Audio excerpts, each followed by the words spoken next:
And so the second of two in Cleveland, it's a wrap.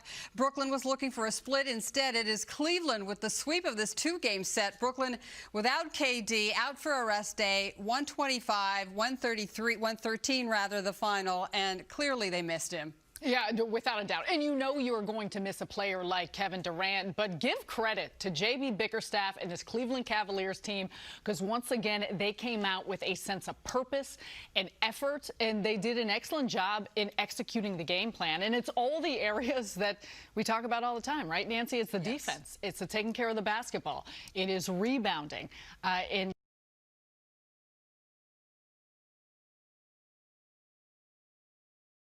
points in the paint, 70 to 44 against this Brooklyn Nets team. But it wasn't just about post players. That is a collective team thing, because it's about perimeter defense. It was about the ease in which the Cavaliers were able to get inside and pick their shots, pick their areas. So a lot of film, once again, for the Nets to take a look at. Let's go right to that third quarter, which certainly loomed large as the Cavs went on, as we're dissecting, just as you said, Sarah, 20-5 run that turned a 1-point Nets lead into a 14-point Cavalier lead. 8 turnovers in that frame. That was the turning point, right?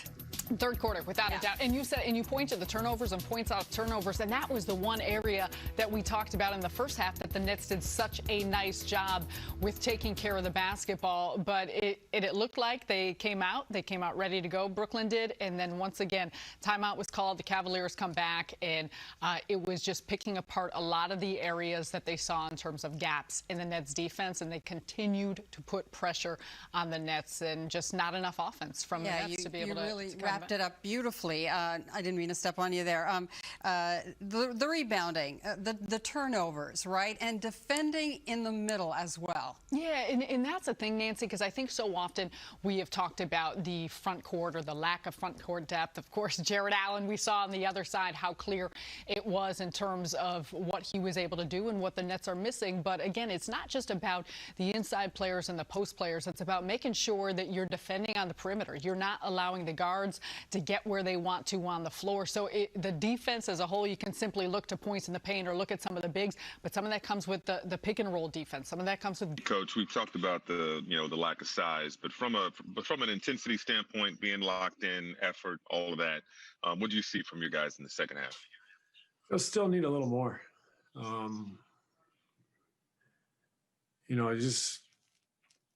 think we're last in the league in 50-50 balls, contested shots, hustle plays. We've just got to find a way to play harder, dig deeper. We're not a defensive roster. We have to take more pride in it, and we have to win more 50-50s, contest more shots, fight, scrap, claw. And that's what I think is missing as much as anything schematic that we're breaking down. Is that you can expound on this, but is that your biggest takeaway from these last two games? And if not, what is the big takeaway from these games with the Cavs? Yeah. I mean, you could talk about that we're not a defensive team, or we made too many errors schematically. But I think the bigger message is that we're just showing up to the gym is not good enough. Like we're playing people that I think are excited to play and compete against our team, and they're going to bring it every night, and we have to match that. So that would be my main overriding thought on these two games. Brian Lewis with the New York Post. Hey, Steve, how concerning is it when you consider this is the same team that you just saw them 2 days ago. So you would think, considering the way that game went, and this was a topic then as well, that your guys would be fully engaged and Cleveland would have your full attention. I mean, how concerning is it then to see that kind of effort level and physicality level?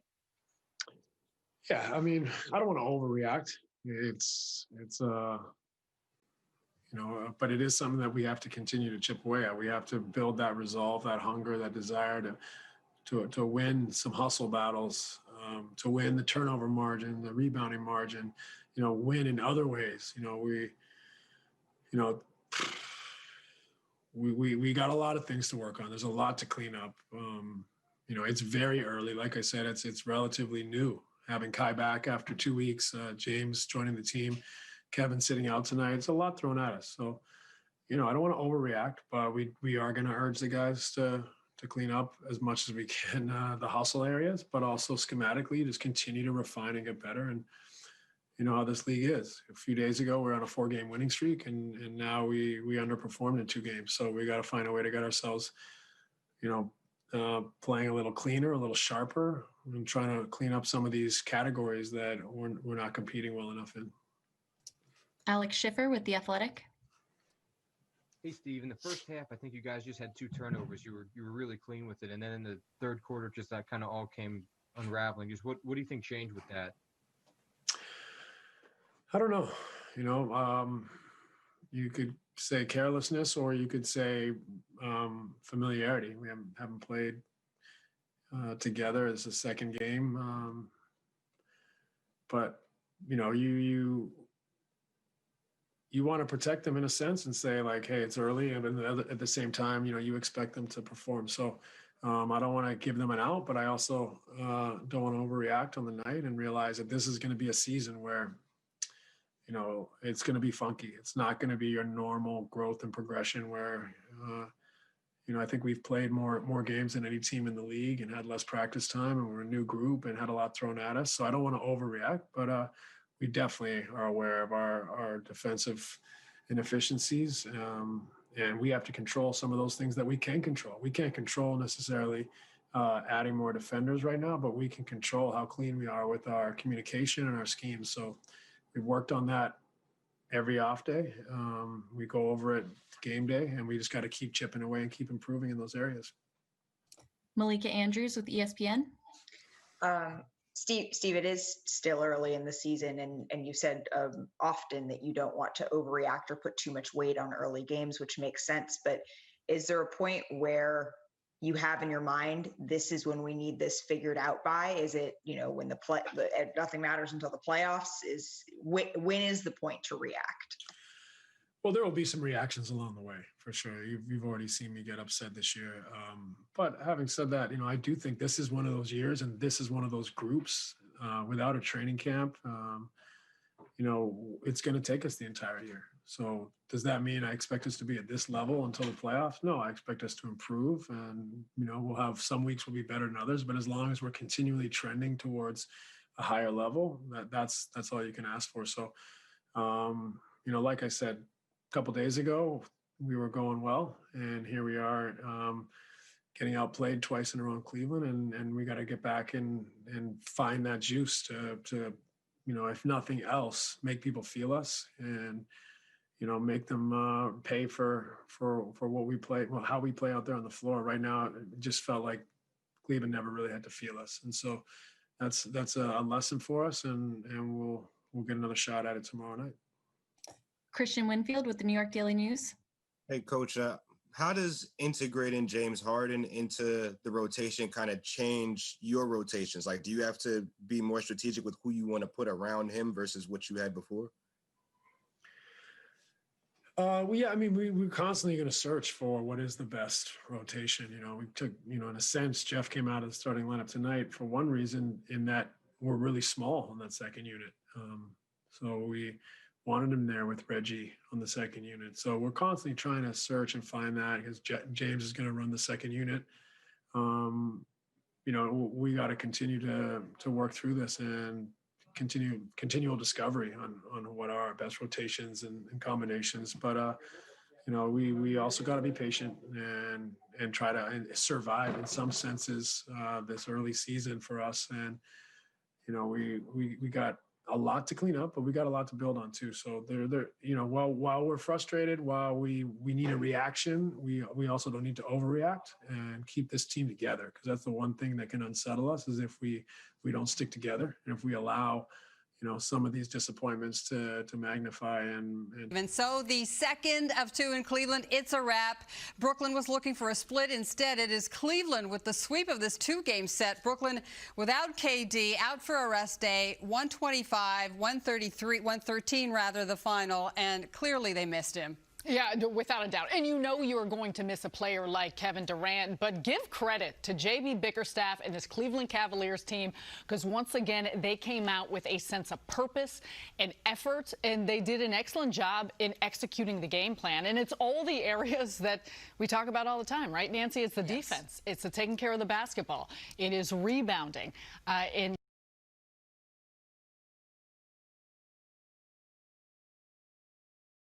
points in the paint, 70 to 44 against this Brooklyn Nets team. But it wasn't just about post players. That is a collective team thing, because it's about perimeter defense. It was about the ease in which the Cavaliers were able to get inside and pick their shots, pick their areas. So a lot of film, once again, for the Nets to take a look at. Let's go right to that third quarter, which certainly loomed large as the Cavs went on, as we're dissecting, just as you said, Sarah, a 20-5 run that turned a 1-point Nets lead into a 14-point Cavalier lead.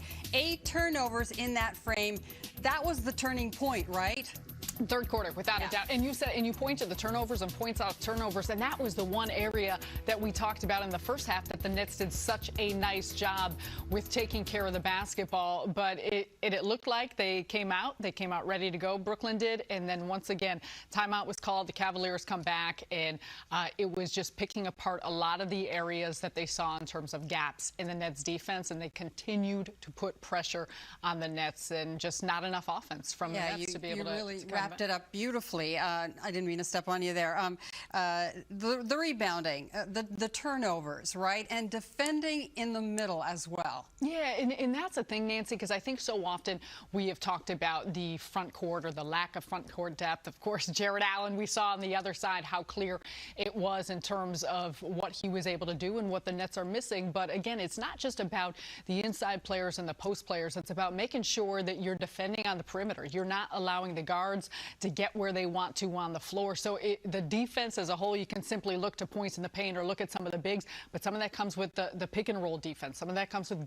He hasn't been as involved as we'd like to see over the last couple of nights. Yeah, and in particular with Kevin Durant out, you would have expected more touches. I know JB Bickerstaff had talked about the fact in the last game, they've got to focus, and they do not want Joe getting clean looks, and felt like he got too many the other night. But when it comes to Joe Harris, as I had mentioned before, some of it's going to come down to spacing, making extra passes, but some of it too, you can put him in actions, you can put him in screens, whether it's off staggers, pin downs, or just dribble handoffs that can allow him to be freed up. And you know, this is going to be part of how defenses play the Nets, who they look to try and take away. But for someone like Joe Harris, what an integral part he is to the offense, you want him to get some more shots than he did in these last two. Yeah, definitely. And he got the start tonight with KD out for a rest day. Let's hear from Joe Harris. Hey, Joe, from your view, how did things get away from you as a team, particularly in that third quarter? I mean, I think it was just a multitude of things. You know, I think initially, though, it starts on the defensive end. You know, we only scored 24 points in the quarter, and we gave up 37. A lot of it was, I think, the defensive miscues probably led into bad offense as well. And it was something that, you know, was addressed at halftime, and, you know, our sense of urgency just wasn't where it needed to be to start that third quarter. At the moment, you know, your size is your size, you know, the guys that you have out there, the guys that you have. So what will it take to see improvement, you know, on the defensive side? I mean, it's tough because we don't have a ton of practice time, and we're really trying to put in a lot of stuff on the fly.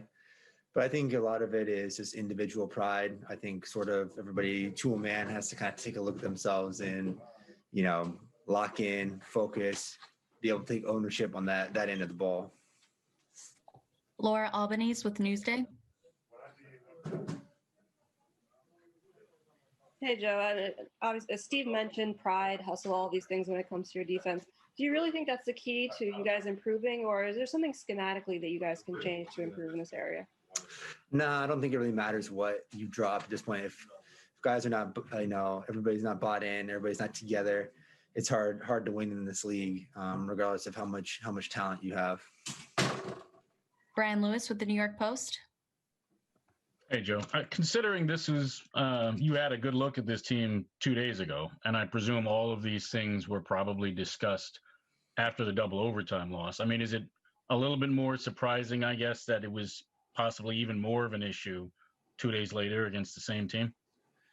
Yeah, definitely. I think, 2-man, everybody is very frustrated right now. Just,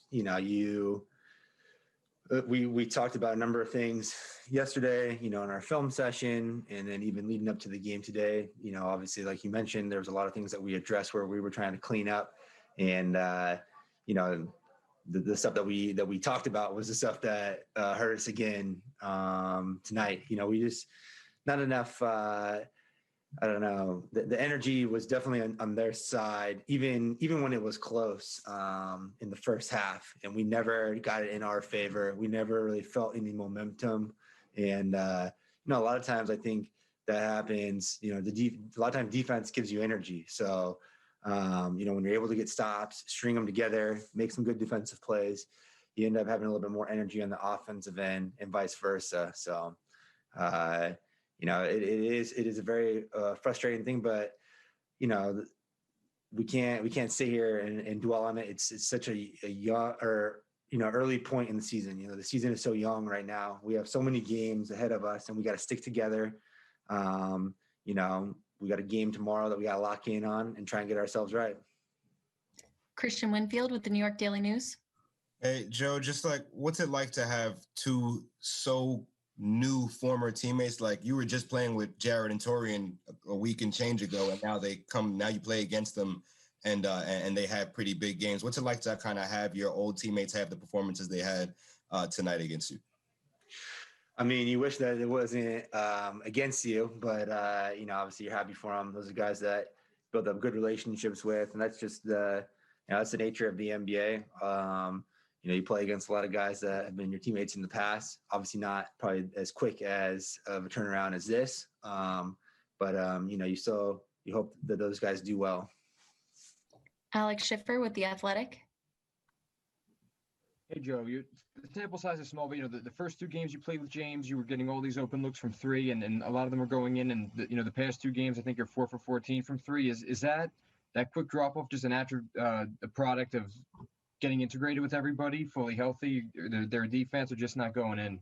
Shots are not going in. Probably a mix of everything. Over the course of the season, as a shooter, you're going to have a lot of ups and downs, and you just got to stay consistent, keep taking, the right shots, being aggressive, creating space for the guys on the court. And I think it's just sort of a, combination of really everything. You could sit here and had I made a few more shots, it would be maybe a different narrative around it. But, sometimes it's just how it goes. Last question, Matt Brooks with Nets Daily. Hey, Joe. I mean, this is kind of a weird matchup because it's such a larger team, and because you guys are just, a little bit smaller right now. But you guys have ended up with some cross matches, whether it's in transition and stuff like that down low. What type of things do you think could help? Is it like bringing in a doubles team, or continue to push together and take some lumps along the way that will make us better and show more resolve and give us some lessons that'll be necessary when come playoff time? And last question, back to Michael Grady with Yes. Coach, you were mentioning that teams are getting excited to play against you. Is there enough of a sample size just to notice a trend in the effort and the difference in effort against a Utah, against a Philadelphia, against a Milwaukee most recently, and no disrespect to the Cavs, but against those other teams that aren't necessarily your top tier? Yeah, I mean, you see the records. We've done well against better teams, but we've talked to them about having a target on our backs, and that you're going to get people's best shots, and they'll be excited to play against the guys that we have on our roster. So there's a certain element of that, but like I said, we have to make them aware of that discrepancy in the effort and against the team we're playing, but also just overall that we stick to what our path is. And it's not a normal season, so it's not going to be 2 days between games sometimes where you can just practice. It's going to be very rare. We're going to have to really keep chipping away. It's going to be small margins and small growths, but continually have that be our plan, and not get sideways over a couple losses. So we got to demand, we got to expect, we got to push, and at the same time, we got to understand that it's not going to be straightforward this season because of the parameters that we're facing. Thanks so much, Coach. We appreciate it. Thanks, guys. Good night. Sarah, to echo Coach here, he said a lot. Doesn't want to overreact, but he does want his team to win the hustle battle. I underscored that. He also talked about liking James on the second unit. Your thoughts? Yeah, first things first. I mean, I thought that was an excellent last question by Michael Grady, because it is a glaring thing about the teams that they have played really well against and gotten up for. But I think it's going to be an ebb and flow throughout the course of the season where they're at. But the hustle point and the point about focus, attention to detail, 50-50 balls, that makes up for so much. So when we discuss the defensive end or when we discuss rebounding, you can break down plays and see, okay, schematically, the rotation was off or the coverage was blown because there was a miscommunication or someone's not in the right spot. When it comes down to just focus and hustle, that's where I think Steve Nash is starting to take some issue in certain spots of feeling like his team could do better and be better. And so I think that is the thing when you look at these back-to-back games with the Cleveland Cavaliers, you would maybe have expected more considering the fact the way things ended the other night. So that's a point that Steve Nash brought up in pregame. He said sometimes it seems like we always expect that we'll get them later. And that hasn't happened. When it comes to James Harden, the second I think it's going to be a work in progress with the combinations of the rotation. However, James Harden, he ran a team in Houston for the last 8-9 years, so that should seem like the perfect fit. But I do think it's not just about these star players. It's the complementary players, how they fit in, what roles they are playing, and to make sure that they're just as productive as well when they get their opportunities. And Coach often talks of pride and connectivity. On Wednesday night, the Cavaliers, they certainly had their way. The Nets know what they have to do moving forward. Look at these numbers. They are getting dominated in the paint. Second chance points, still a real problem. They took 43 threes because... Things do you think you guys have done well or you could do better, I guess? I think we do get cross-matched a lot. We've been switching a lot, but we have big and strong guards, guys like James that can guard in the post, TLC, myself, we have guys that, you can kind of trust in when you're guarding in the post. But again, I think it's just a little bit more, not letting guys beat you to the spot. It's hard to guard anybody if they, are a step ahead of you, whether it's a guard or a big. And then, the whole thing in terms of rebounding, everybody crashing, I think a lot of it is the guards. We got to do a better job being able to come back. The bigs are down there wrestling with some of the bigger guys, especially a team like Cleveland where, they're going with a little bit more size. Everybody's going to come back, rebound. Everybody has to get a body on their guy. It's just a lot of those little things that you got to clean up. Next up, it will be the Heat. They're at the Raptors this night. Second quarter, Aaron Baines blocking Kendrick Nunn. On the other end, it's Fred VanVleet alley-ooping it up with Norman Powell. 53-38 Raptors up big. Miami roaring back in the third. Down 13, Gabe Vincent driving, banking it in off glass. A 13-zip run, but the Raptors, they had more than enough. Pulling away in the fourth, Stanley Johnson tossing it up. And Anunoby putting it down. Raptors, big win, 101-81. And another reminder, Miami is going to be the opposition for Brooklyn in each of the next two games. The first of those matchups will come your way tomorrow night. Coverage starts on, 7:30 p.m. pregame show presented by FanDuel Sportsbook. Action begins a little after 8 o'clock. One more break here on the Nets postgame show. When we return, Sarah and I coming back, more player reaction to dissect. Stay with us. Yeah. Before we say goodbye, here's James Harden.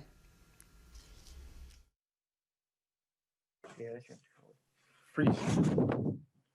Okay, go ahead. All right, we'll get started with Michael Grady from Yes Network. Hey, James, what's the message communication like between players in terms of the mental and the physical adjustments you guys want to make, and even verbal, adjustments you want to make defensively?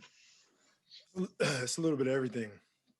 Our communication, our positioning. We haven't really had a lot of practice time, so we're kind of learning on the fly. but I think communication is going to help a lot of that out. Just constant effort.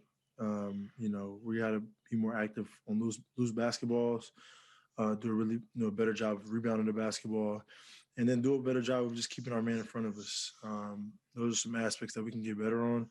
And, if we do those things and, the schemes and all the plays, that can, we can figure those out later. But the principles are those small things.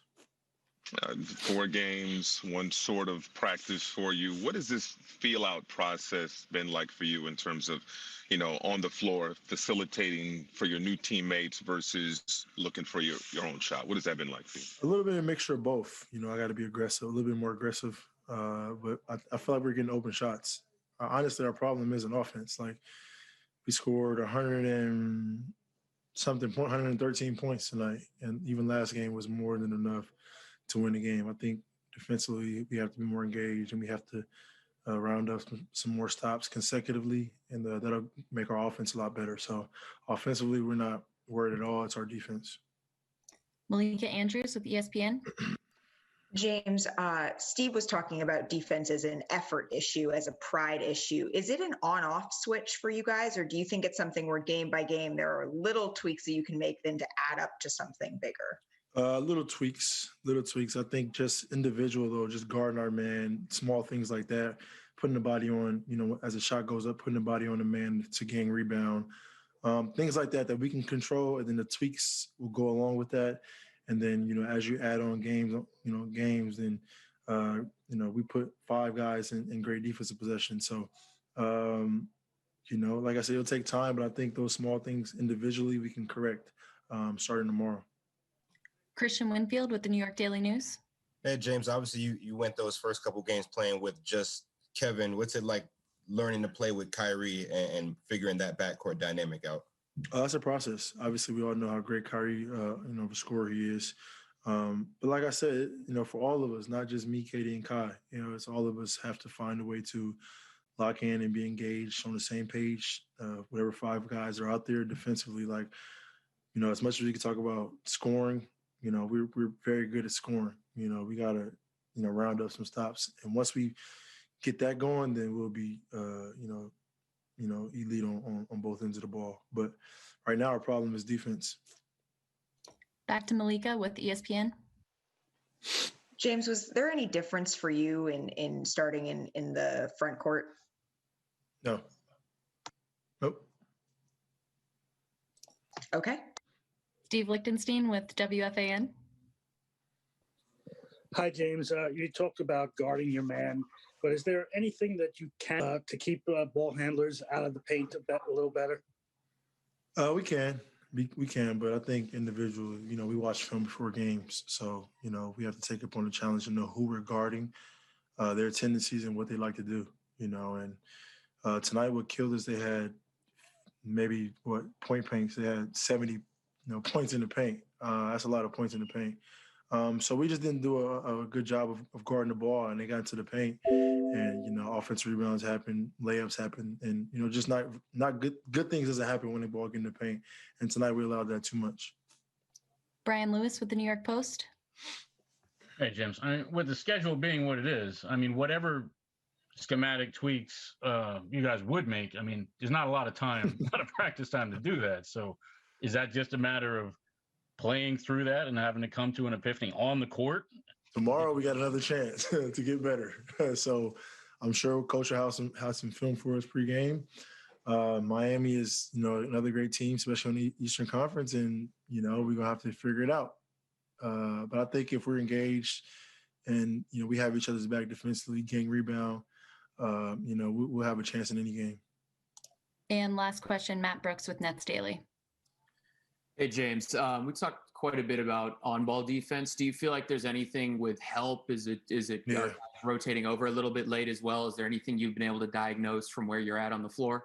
I think, that's a good question. I think just individually, I think our communication, from the other 4 guys, the guy that isn't guarding the 4 guys that aren't guarding the ball, has to communicate on where the help is, where to send the dribbler, and to just communicate, have each other's back. And I think once our communication from all 5 guys are in sync, our defense will be that much better. But It seems like we're on an island, out there, and we have to all do a better job, including myself, of communicating and helping each other out defensively, which, will happen. Extremely insightful interview from James Harden, and you understand not just is he gifted and talented, but the way in which he sees the game and the understanding that from top to bottom, coaching staff to players, they identify the areas of issue, and it's clear that it's defensively and it's communication, it's positionally, but it's also, as he mentioned, being more engaged. That will come with time. And I also thought it was interesting when James talked about his offensive game, when Michael Grady asked him about the balance, and maybe he needs to be more aggressive at sometimes looking for his shots, but feels like they're creating good looks on the offensive end. Of course, it circles back to defense. So it's going to be interesting to see how they try and shore that up as they continue to work through it here in game action with